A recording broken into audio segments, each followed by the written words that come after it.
Weeds. They're the uninvited guests in your lawn and landscaping. You didn't plant them, you don't want them. But they show up anyway, growing faster, spreading wider, and outlasting everything else. In this video, I'll show you exactly how to stop weeds before they start, how to treat them effectively if they've already moved in, and the pro tips that'll keep your yard looking clean all season long. And if you stick around to the end, I'll share my personal 3-step formula that keeps my lawn and mulch beds 95% weed-free, with less work every year. Let's get started.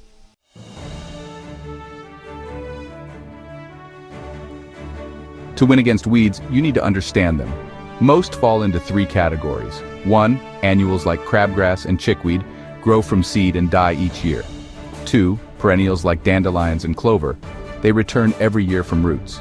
3, invasives like nutsedge and creeping Charlie, aggressive and hard to kill. Weeds thrive where the soil is stressed, bare, or thin. If you fix the conditions they love, you'll see fewer of them.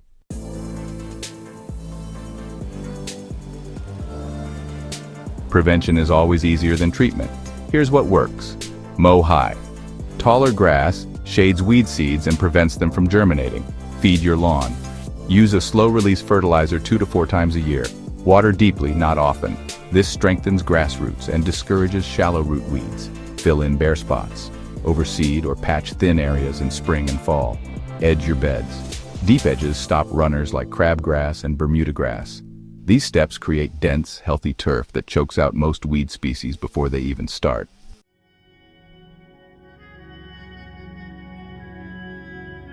Landscaping beds are weed magnets, but here's how to block them out. Remove all weeds before planting or mulching. Lay down a high-quality weed barrier fabric, or skip it and use 3 to 4 inches of mulch. Use pre-emergent herbicides like preen before mulch goes down. Avoid disturbing the soil. Weed seeds love loose, exposed soil. Pro tip: avoid overmulching. Anything over 4 inches prevents water from reaching roots and invites fungal issues.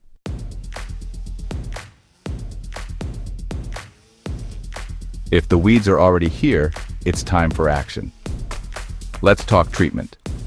For lawns, use a selective herbicide labeled for your grass type, like 2,4-D for broadleaf weeds.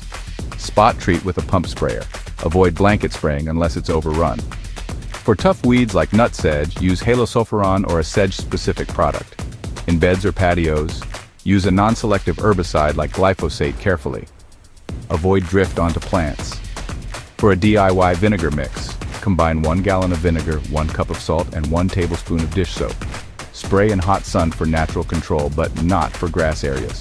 Treat early in the morning when temps are 65 to 85 degrees Fahrenheit, and don't mow for a few days after application.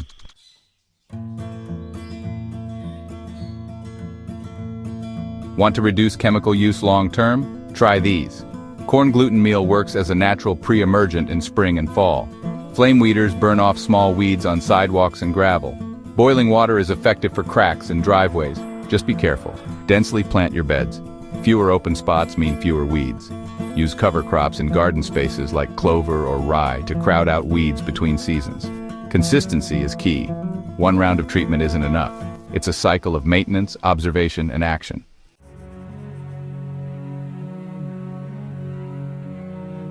All right, here's the simple 3-step plan I follow every season. First, in spring, apply pre-emergent fertilize and overseed thin spots. Second, in summer, spot treat weeds, mow high, and mulch beds. Third, in fall, aerate the lawn, overseed again, and apply pre-emergent for winter annuals. The result? A low-maintenance lawn and clean beds that practically take care of themselves by year 2. Like this video? Hit subscribe and follow DIY with Dad for more step-by-step guides on keeping your lawn, garden, and property looking sharp all year long.